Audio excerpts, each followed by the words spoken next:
السلام علیکم ورحمۃ اللہ وبرکاتہ۔ الحمدللہ وحدہ واشہد اللہ الہ الا اللہ وحدہ لا شریک لہ واشہد ان محمدا عبدہ ورسولہ اما بعد۔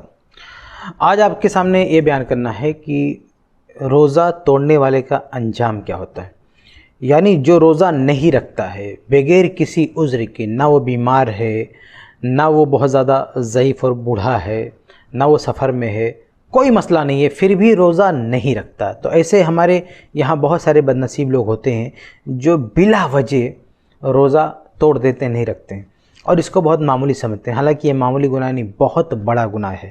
آپ یاد رکھیں کہ روزہ اسلام کے 5 ارکان میں سے ایک رکن ہے۔ 5 جو کھمبے ہیں اسلام کے، جو ستون ہیں جن پہ اسلام کھڑا ہوتا ہے، ان میں سے ایک روزہ ہے۔ اس سے اندازہ لگا سکتے ہیں کہ روزے کی کتنی اہمیت ہے۔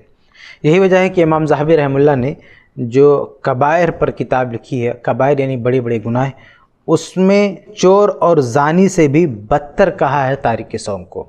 امام ذہبی رحمہ اللہ نے اپنی کتاب الکبائر میں چور اور زانی سے بھی بدتر کہا ہے اس شخص کو جو روزہ توڑتا ہے۔ تو یہ کوئی چھوٹا موٹا گناہ نہیں ہے، بہت بڑا گناہ ہے۔ میں آپ کے سامنے صحیح ابن خزیمہ کی ایک حدیث پیش کروں جس میں ایسے لوگوں کا انجام ذکر ہے۔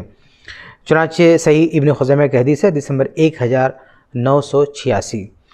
صحابی رسول ابو امامہ الباہلی رضی اللہ عنہ روایت فرماتے ہیں، کہتے ہیں کہ میں نے اللہ کے رسول صلی اللہ علیہ وسلم کو فرماتے ہوئے سنا کہ بین انا نائم اذ اتانی رجلان، کہ میں سویا ہوا تھا کہ 2 لوگ آتے ہیں، فاخذ بضبعی فاتیا بی جبلا وارا، وہ دونوں مجھے پکڑ کے ایک پہاڑ پہ چڑھتے ہیں، فقال کہتے ہیں اس حد چڑھیے، فقلت انی لا اطیق، اور میں کہتا ہوں کہ میں اتنی اونچائی پہ نہیں چڑھ پاؤں گا، تو فرشتے کہتے ہیں کہ نہیں چڑھیے، ہم آپ کے لیے آسان کر دیتے ہیں۔ تو اللہ کے نبی صلی اللہ علیہ وسلم فرماتے ہیں کہ فصعدت حتی اذا كنت فی سواء الجبل، کہ میں پہاڑ پہ چڑھا یہاں تک کہ بالکل بیچ میں پہنچا، اذا باصوات شدیدہ، تو میں نے خوفناک آوازیں سنی۔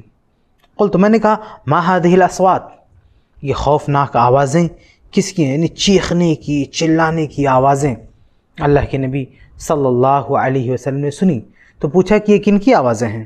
قالوا، فرشتوں نے کہا هذا واء اہل النار، کہ یہ جہنمیوں کی چیخ و پکار ہے، یہ ان کی چیخنے کی آوازیں ہیں۔ ثم انطلق بی فاذا انا بقوم معلقین بعراقیبہم مشققۃ اشداقہم، تو کہتے پھر مجھے آگے لے جایا گیا، وہاں میں نے دیکھا کہ کچھ لوگوں کو ایسے باندھ کے ٹانگا ہوا تھا اور ان کے جبڑے، ان کا جو گال ہے، جبڑا ہے، وہ کاٹا ہوا تھا، اور تسیل اشداقہم دمن، اور ان سے خون بہ رہا تھا۔ قال، کہتے ہیں قلت، تو میں نے کہا من ہؤلاء، اللہ کے نبی صلی اللہ علیہ وسلم فرماتے ہیں کہ میں نے پوچھا کہ یہ جن سے خون بہ رہا ہے، جن کو یہ باندھا گیا ہے، جن کے منہ پھاڑے گئے ہیں، چیرے گئے ہیں، یہ کون لوگ ہیں؟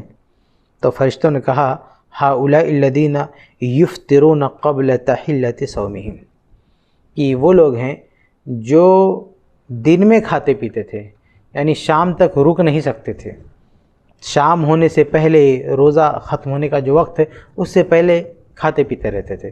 تو یہ انجام ہوگا ان لوگوں کا جو روزہ نہیں رکھتے ہیں۔ تو میرے بھائیوں، یہ روزے کی جو عبادت ہے یہ آپشنل نہیں ہے کہ آپ چاہیں تو روزہ رکھیں، چاہیں تو روزہ نہ رکھیں، یہ مسنون اور مستحب بات نہیں ہے، بلکہ یہ فرض ہے۔ کتب علیکم الصیام، تم پر روزے فرض کیے گئے ہیں، یہ فرض ہے، اس سے چھٹی نہیں ہے۔